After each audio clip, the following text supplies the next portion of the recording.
অবশেষে অন্নপূর্ণা ভাণ্ডারের টাকা কারা পাবে কারা পাবে না মুখ্যমন্ত্রী সাংবাদিক বৈঠক করে জানিয়ে দিলেন। অনেক নিয়ম সহজ করা হয়েছে।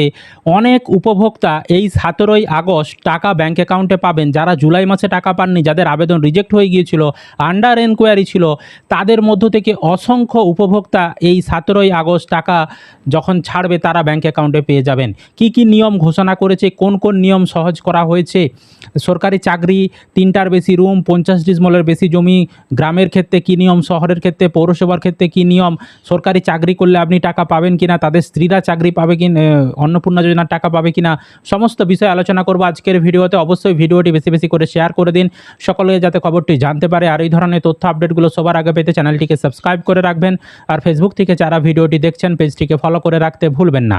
চলুন মুখ্যমন্ত্রী শুভেন্দু অধিকারী তিনি কি বলেছেন সেই বক্তৃতাটা আগে আপনাদেরকে শোনাচ্ছি। ভেরিফিকেশনে যারা যোগ্য বিবেচিত হয়েছেন, বৈধ হয়েছেন, তাদের অর্থ 17 তারিখ থেকে প্রদান করা হবে।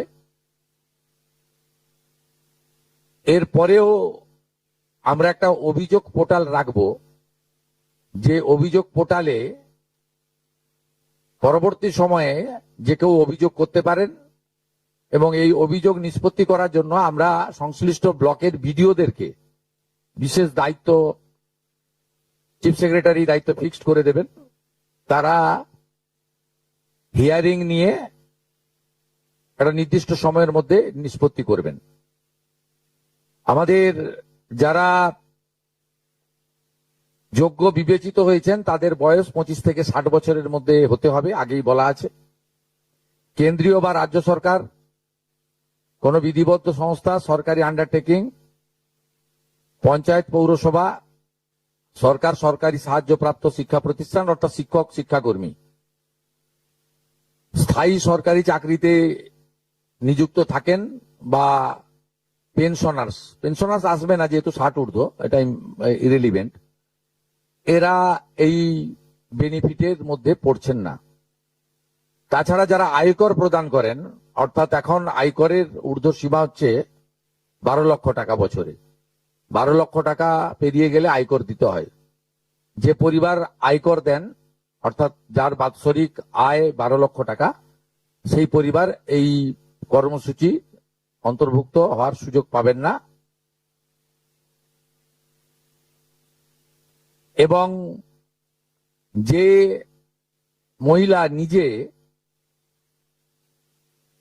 10,000 টাকার বেশি নিজে উপার্জন করেন মাসে, তাকেও এর বিবেচনার মধ্যে প্রাথমিকভাবে আনা হয়নি। কিন্তু এক্ষেত্রে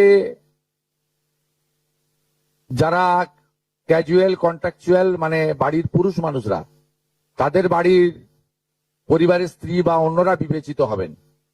যদি কোনো মহিলা, এটা একটি নারী অর্থনৈতিক সশক্তিকরণের স্কিম, সেক্ষেত্রে যিনি সরাসরি নিজে 10,000 টাকার বেশি উপার্জন করেন তাকে বিবেচনা করা হবে না। 25 থেকে 60-এর মধ্যে যারা 3,000 টাকার কম ভাতা পান, ধরুন উইডো পেনশন 1,500 টাকা এই মাস থেকে হয়েছে, গত মাস পর্যন্ত ছিল 1,000 টাকা, তাদেরকে হায়ারটা দেওয়া হচ্ছে, 3,000 টাকাটাই দেওয়া হচ্ছে অন্নপূর্ণা যোজনাতে।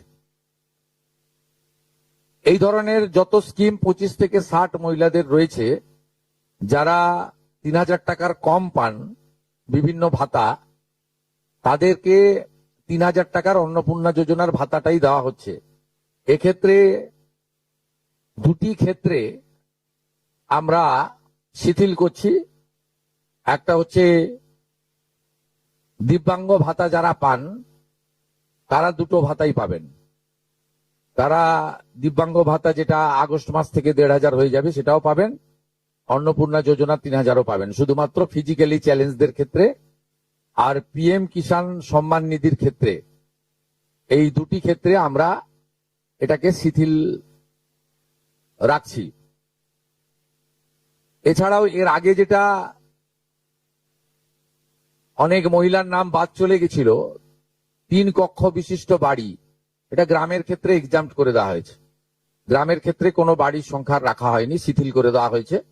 অর্থাৎ গ্রামীণ এলাকার মহিলারা এবারে আরো বেশি সংখ্যায় সুযোগ পাবেন। তাদের ক্ষেত্রে, গ্রামীণ ক্ষেত্রে 3 কক্ষ বিশিষ্ট বাড়ি, যেটা জুলাই মাসে ওই ক্রাইটেরিয়াটা থাকার কারণে অনেকে বঞ্চিত হয়েছেন, এবারে আর বঞ্চিত তারা হচ্ছেন না। এবং শুধুমাত্র জমির পরিমাণের ক্ষেত্রেও যে 7টি কর্পোরেশন রয়েছে, সেখানে শুধুমাত্র 50 ডেসিমেলের বেশি জমির মালিকানা যারা কর্পোরেশন এলাকা, কলকাতা, হাওড়া কর্পোরেশন এলাকা 7টি, পৌর এলাকা এবং গ্রামীণ এলাকাতে ছাড় দেওয়া হয়েছে জমির পরিমাণের ক্ষেত্রে। এর ফলেও আরো অধিক সংখ্যক মহিলা, গ্রামীণ মহিলারা বিশেষ করে, এবারে আপনার অর্থ পাওয়ার ক্ষেত্রে সুযোগ পাবেন। আমরা সরকারি অর্থ, নারী সশক্তিকরণ, নারীর অর্থনৈতিক ক্ষমতা বৃদ্ধি, এই লক্ষ্য রেখে প্রকৃত প্রাপকদেরকে আমরা দেব। এবং প্রাথমিকভাবে সংখ্যাটা 17 তারিখে মাননীয় মন্ত্রী মালতী রায় মহোদয় আপনাদের জানিয়ে দেবেন। 17 তারিখ বিকেলে। আমি সংখ্যাটা বলছি না, কিন্তু যে কয়েক লক্ষ মহিলা তারা জুলাই মাসে অর্থ থেকে বঞ্চিত হয়েছিলেন, এই 3 কক্ষ বিশিষ্ট বাড়ি বা জমির পরিমাণ ইত্যাদির কারণে তাদের ম্যাক্সিমামটাই এবারে আমরা সংযুক্ত করে দিয়েছি। তাই আমি বিশ্বাস করি যে আগস্ট মাসে প্রদেয় অর্থে 100% না হলেও 99% প্রকৃত প্রাপকদের হাতে আমরা পৌঁছে দিতে পারবো। এবং এর সাথে সাথে অভিযোগ পোর্টালও চালু করে দেবেন। যে অভিযোগ পোর্টালেও আমাদের দপ্তরের গাইডলাইনের বাইরে গিয়ে কেউ যদি পেয়ে থাকে, আপনারা তথ্য দিয়ে সাহায্য করবেন রাজ্য সরকারকে। আর এই গাইডলাইনের মধ্যে থাকা কোনো দিদি বা বোন যদি বঞ্চিত হন, তিনিও আপনারা আবেদন করবেন এবং এটা কন্টিনিউয়াস প্রসেসের মধ্যে থাকবে। এবং আমরা বিশ্বাস করি আগস্ট মাসে যে তালিকা হবে, এই তালিকা আপনারা সবাই অ্যাপ্রিসিয়েট করবেন। এবং প্রত্যেক মাসে দ্বিতীয় সপ্তাহে, যেহেতু সরকারের নিজস্ব তহবিল থেকে এটা দিতে হবে এবং টাকার অ্যামাউন্টটাও খুব বড়, অ্যামাউন্টটা যথেষ্ট বড়। আমরা নিজেরাই 17 তারিখে ট্রান্সফার হওয়া টাকার সঙ্গে 3000কে গুণ করলে নিজেরাই দেখতে পাবেন যে কত বিরাট পরিমাণ অর্থ সম্পূর্ণ পশ্চিমবঙ্গ সরকারের অর্থ থেকে দেওয়া হচ্ছে। আমরা অর্থ দপ্তরের সঙ্গে কথা বলেছি, তারা বিগত দিনেও যে সরকারের 500 প্রথম, পরে 1000, 2 মাসের জন্য 1500 যে স্কিম ছিল, তাতেও মাসের দ্বিতীয় সপ্তাহে দিতেন মোটামুটি 10 থেকে 15 তারিখের মধ্যে। এক্ষেত্রেও প্রত্যেক মাসে 10 থেকে 15 তারিখের মধ্যে যারা বৈধ প্রাপক হিসেবে চিহ্নিত হলেন তারা পেয়ে যাবেন। এইটা ক্লিয়ার করলাম। এবং আপনাদের সরকার, তো আপনারা শুনতেই পেলেন নিয়মগুলো। আমি একটু বিশ্লেষণ করে ব্যাখ্যা করে সহজভাবে বুঝিয়ে দিচ্ছি। দেখুন, যেটা প্রথমে বললেন যে অভিযোগ পোর্টাল খোলা হবে, অর্থাৎ আপনার যদি কারো বিরুদ্ধে অভিযোগ থাকে যে উনি অযোগ্য অথচ উনি টাকা পেয়ে গিয়েছেন, আপনি তার বিরুদ্ধে কমপ্লেন করতে পারবেন। এছাড়াও আপনি যোগ্য হওয়া সত্ত্বেও যদি আপনার টাকা না ঢোকে, সেক্ষেত্রেও আপনি কমপ্লেন করতে পারবেন। সেই সমস্যার সমাধান করা হবে এবং আপনি যোগ্য হলে আপনাকে টাকা দেওয়া হবে, আর কেউ অযোগ্য হলে তাকে বাদ দিয়ে দেওয়া হবে। এটা হচ্ছে অভিযোগ পোর্টাল খোলার বিষয়। তারপর বলেছে বয়স হতে হবে 25 থেকে 60 বছর বয়সের মধ্যে, এটা তো আপনারা সকলেই জানেন। তারপর সরকারি চাকরি করা চলবে না, মানে সেই মেয়েটিকে কোনো রকম স্থায়ী সরকারি চাকরি করা চলবে না, ঠিক আছে। আর আরেকটা এখানে ডাউট ছিল আপনাদের, যে আপনাদের স্বামীরা সরকারি চাকরি করে, তাহলে আপনি আপনার স্ত্রী হিসাবে আপনি টাকা পাবেন কি পাবে না। যদি আপনার স্বামী স্থায়ী সরকারি চাকরি করে, স্থায়ী সরকারি চাকরি মানে পার্মানেন্ট চাকরি, তাহলে আপনি স্ত্রী হিসাবে অন্নপূর্ণা যোজনার টাকা পাবেন না। বোঝাতে পারলাম? স্বামী যদি স্থায়ী চাকরি করে, সেটা রাজ্য সরকারের হতে পারে, কেন্দ্র সরকারের হতে পারে, পার্মানেন্ট চাকরি যদি করে। আর যদি আপনার স্বামী কোনো কন্ট্রাকচুয়াল চাকরি করে বা পার্ট টাইম কোনো জায়গায় কাজ করে, সেক্ষেত্রে আপনি স্ত্রী হিসাবে আপনি কিন্তু অন্নপূর্ণা যোজনার টাকা পাবেন। মানে অস্থায়ী চাকরি যারা করছে, যাদের স্বামী, তারা কিন্তু অন্নপূর্ণা যোজনার টাকা পাবেন। এটাও মুখ্যমন্ত্রী বলেছেন আজকের বক্তৃতায়। আরেকটা বিষয়, আয়কর দিলে আপনি টাকা পাবেন না, মানে ইনকাম ট্যাক্স দেন তাহলেও কিন্তু আপনি টাকা ব্যাঙ্ক অ্যাকাউন্টে পাবেন না। যে মহিলারা মাসে 10,000 টাকার বেশি ইনকাম করে তারাও অন্নপূর্ণা যোজনার টাকা পাবেন না। কোনো মেয়ে যদি মাসে 10,000 টাকার বেশি ইনকাম করে তাহলে তিনিও কিন্তু পাবেন না। তারপরে বলেছে কন্ট্রাকচুয়াল চাকরি করলে তাদের স্ত্রীরাও টাকা পাবে, এটা তো আমি বললাম।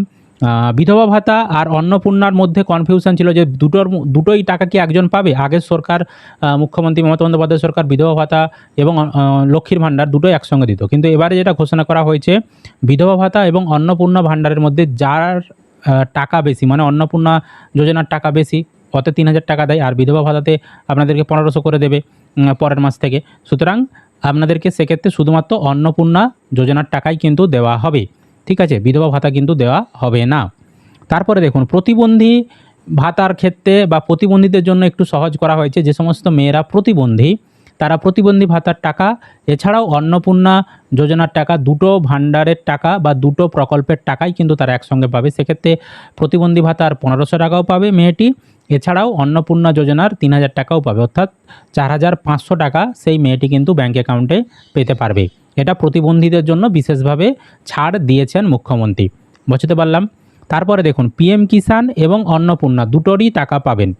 মানে এখানে একটা কনফিউশন ছিল, পিএম কিষাণ পেলে কি অন্নপূর্ণা পাবেন কি পাবেন না, না দুটোই পাবেন। পিএম কিষাণের টাকা পেলেও আপনি পাবেন, অন্নপূর্ণা যোজনার টাকা দুটোর টাকায় একজন মেয়ে কিন্তু পেতে পারবে। পিএম কিষাণের টাকাও পেতে পারবে, তার সাথে সাথে অন্নপূর্ণা যোজনার টাকাও কিন্তু পেতে পারবেন, বুঝতে পারলাম।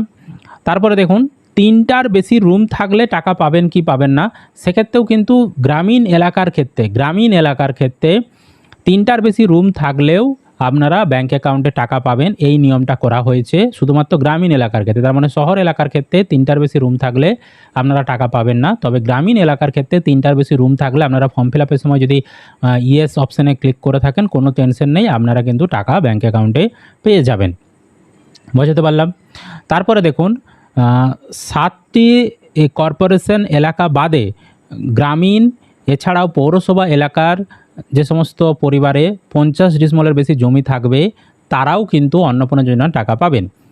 এই আগের মাসে জুলাই মাসে 50 ডিসিমলের বেশি জমি থাকলে অন্নপূর্ণা যোজনার টাকা দেয়নি।